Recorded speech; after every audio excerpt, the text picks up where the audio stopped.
I'm photographer David duChemin, and this is Vision is Better, a sometimes weekly podcast about the craft and art of photography. Welcome here. Hey, welcome to beautiful Isla Mujeres in Mexico. I'm here photographing the incredible whale sharks. I've been here for the last 4 days, and this has been a bucket list item for me. It's been something that I've wanted to photograph, something that I've wanted to see all my life.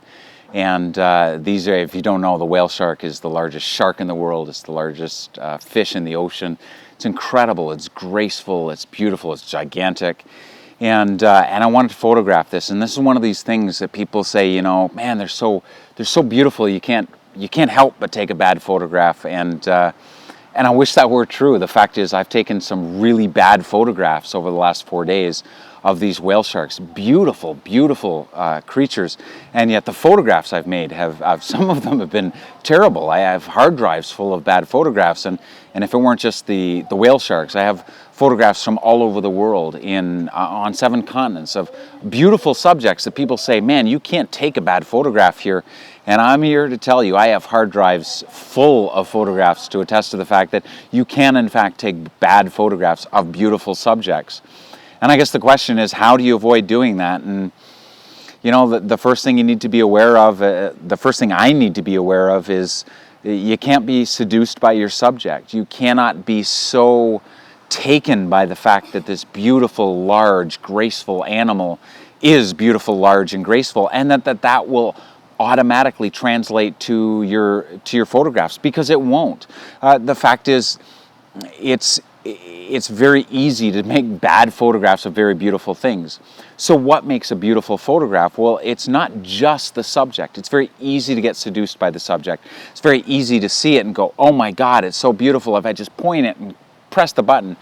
But even if you get the focus right, which I'm not always doing on this trip, even if you get the exposure right, which is tricky in the water, it's more than that. It's a question of color and line and composition, and I think the only way you can do that is put the time in. You got to figure out which colors, which lines, which compositions are going to work for you in this particular subject. Which elements of composition, which ways of telling the story are going to translate to a two-dimensional photograph in the way that you have perhaps waited all your life to photograph. You go to the Taj Mahal and oh my God, it's beautiful, but how do you make the Taj Mahal look like something just so much beautiful than what you see in front of you or in every other magazine photograph?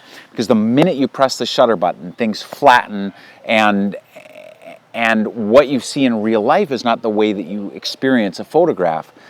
So I guess the first thing I can say is, one, don't be seduced by the subject, because it's not just because you see a guy in a turban doesn't make him, he may be very interesting, but the photograph may not be interesting. That's a matter of composition, of balance, of light and line, of the right moment that you choose.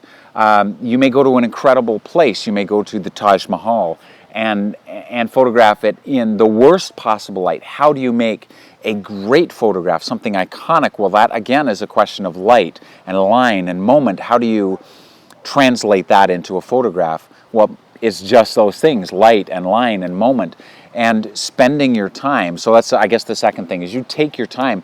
I've been here 4 days. We have 1 day left. Today we were completely skunked. In fact, the only thing we saw was tourists behaving very badly. One guy even got on a whale shark and rode the friggin' whale shark. It made me very disgusted. But in those times where you do see the amazing beauty, the largeness, the size, the scale, how do you translate that into a photograph? And I think part of it is just experimentation. You got to try and play. And so it's one of the reasons I say you can't photograph something until you've experienced it. You can't go to Venice and just get incredible, everyone wants that iconic shot. You can't get the iconic shot in 24 hours, 12 hours. The average tourist in Venice spends 12 hours there or less. You can't get that incredible photograph without experiencing that place.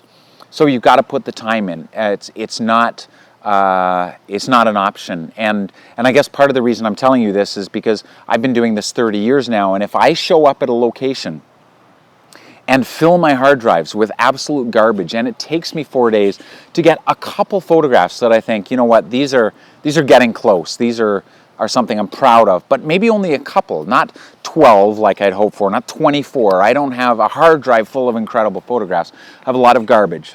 You've got to put the time in. You've got to be discerning. You've got to ask yourself, is this really doing it for me? And I guess that's the third thing is it takes time to figure out your vision for a place and for a thing. How am I seeing this place, this whale shark, this subject, whatever it is? How am I experiencing it, and how does that best translate into a photograph?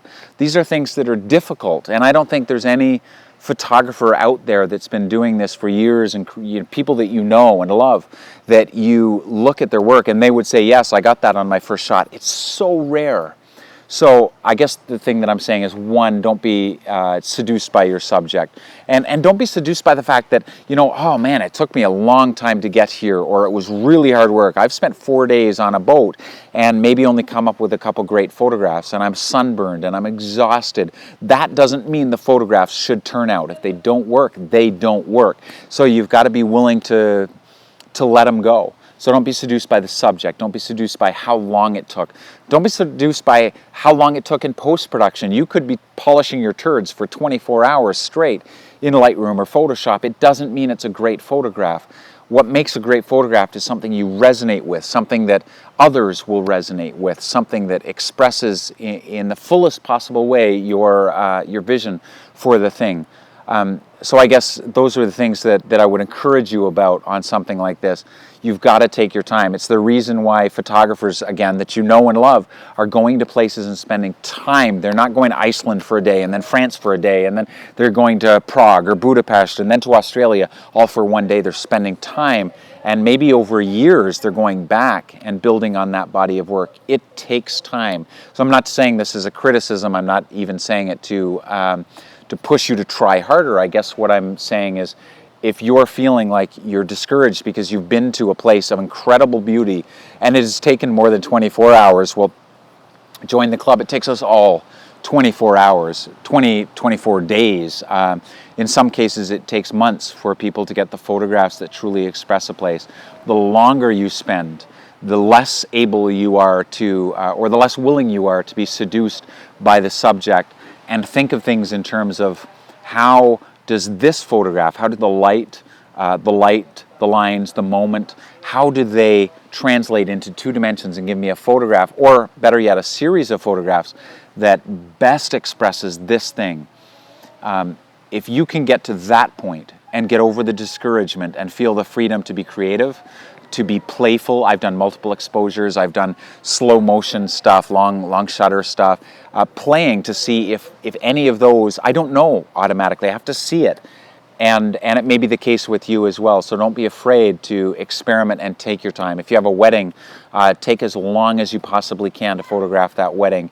If you have a portraiture session, take as long as you can until A, you've mastered your craft, and B, until you feel comfortable getting into a place with a living person or a thing and interacting with them and getting the best possible thing. So anyway, that's a lot of words, and I've got some tequila to drink. Thanks for joining us. We'll see you next time. Remember, gear is good, but vision's better.